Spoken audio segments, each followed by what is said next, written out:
തെക്കൊരു ദേശത്ത് തിരമാലകളുടെ തീരത്ത് ഫ്ലോറി എന്നൊരു ഗർഭിണിയെ വെടിവെച്ച് കൊന്നൊരു സർക്കാരെ, ഞങ്ങളുടെ ചങ്കിലെ ചോരയ്ക്ക് നിങ്ങളുടെ കൊടിയുടെ നിറമാണെങ്കിൽ പകരം ഞങ്ങൾ ചോദിക്കും.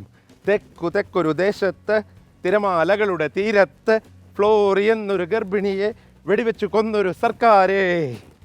ഈ മുദ്രാവാക്യം ഉണ്ടല്ലോ, ഈ മുദ്രാവാക്യമാണ് 57 കാലത്ത്, വിമോചന സമരകാലത്ത് കേരളത്തിലെ എല്ലാ മുക്കിലും മൂലയിലും കേട്ടുകൊണ്ടിരുന്നത്. അപ്പോൾ ഈ മുദ്രാവാക്യത്തിൻ്റെ പിന്നിലെ ചില കഥകളുണ്ടായിരുന്നു. യഥാർത്ഥത്തിൽ വിമോചന സമരത്തിൻ്റെ പിന്നിൽ ഉണ്ടായിരുന്ന സംഭവ പരമ്പരകൾ ചില്ലറയൊന്നും ആയിരുന്നില്ല. അപ്പോൾ വിമോചന സമരത്തിലേക്ക് നയിച്ച ചില പ്രത്യേക കാരണങ്ങളുണ്ടായിരുന്നു. അതിന് കാരണമായ 1-2 നിയമങ്ങൾ അന്ന് നിയമസഭ പാസ്സാക്കി. ഒന്ന് വിദ്യാഭ്യാസ ബില്ലും മറ്റൊന്ന് കാർഷിക ബന്ധ ബില്ലുമായിരുന്നു.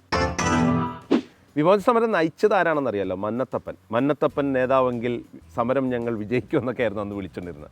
അപ്പം മന്നത്തപ്പന് ശരിക്കും പറഞ്ഞാൽ വിദ്യാഭ്യാസ ബില്ലിനോട് വലിയ എതിർപ്പൊന്നുമില്ലായിരുന്നു. പക്ഷേ കാർഷിക ബന്ധ ബില്ല് വന്നപ്പോഴത്തേക്കും സംഗതി മാറി. മന്നത്തപ്പൻ ആദ്യം സമരത്തിനായിട്ട് ഇറങ്ങി. അപ്പോൾ ഈ 2 ബില്ലുകളുടെയും പശ്ചാത്തലത്തിൽ നിന്നുകൊണ്ടാണ് ഒരു ഭാഗത്ത് വിദ്യാഭ്യാസ ബില്ലിനെതിരെ ഈ ക്രിസ്ത്യൻ മാനേജ്മെൻറ്റുകളും പിന്നെ ഇപ്പുറത്ത് നായർ പ്രമാണിമാരും കൂടെ രംഗത്തിറങ്ങിയതോടുകൂടി സംഗതി ആകെ കുഴഞ്ഞു മറിഞ്ഞു. EMS സർക്കാരിനെ താഴെ ഇറക്കണമെന്ന് വാശി പിടിക്കുന്ന രാഷ്ട്രീയ കക്ഷികളും ഇതിൻ്റെ കൂടെ ഇറങ്ങി.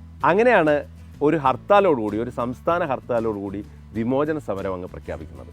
ജൂൺ 12-ാം തീയതി 1959 പിന്നീട് 58 ദിവസം നീണ്ടുനിന്ന ഉഗ്ര സമരത്തിൽ എല്ലാവരും, കുഞ്ഞുകുട്ടി പരാധീനങ്ങളടക്കം എല്ലാവരും രംഗത്തെത്തി. പ്രത്യേകിച്ച് ക്രിസ്ത്യൻ കുടുംബങ്ങളിൽ നിന്നുള്ള സ്ത്രീകൾ ഉൾപ്പെടെയുള്ളവരെല്ലാവരും തെരുവിലിറങ്ങി സർക്കാരിനെതിരെ മുദ്രാവാക്യം വിളിക്കാൻ തുടങ്ങി.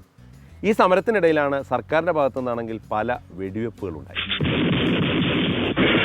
അതിലൊരാളാണ് ചെറിയ തുറയിൽ വെടിവെപ്പിൽ മരിച്ച ഈ ഫ്ലോറി. അങ്ങനെയാണ് ഈ മുദ്രാവാക്യം ഉണ്ടാകുന്നത്. ഫ്ലോറി എന്നൊരു ഗർഭിണിയെ വെടിവെച്ച് കൊന്നൊരു സർക്കാരെ. അതോടൊപ്പം തന്നെ അങ്കമാലിയിൽ വലിയ വെടിവെപ്പുണ്ടായി. അവിടെ 7 പേര് മരിച്ചു. അങ്കമാലി കല്ലറയിൽ ഞങ്ങളുടെ സോദരരുണ്ടെങ്കിൽ എന്നുള്ള മുദ്രാവാക്യമൊക്കെ വരുന്നത് അങ്ങനെയാണ്.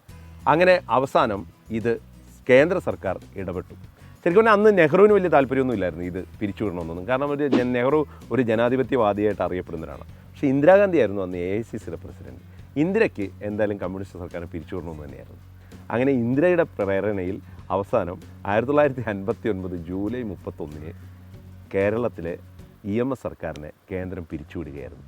അങ്ങനെയാണ് വിമോചന സമരം അവസാനിക്കുന്നത്.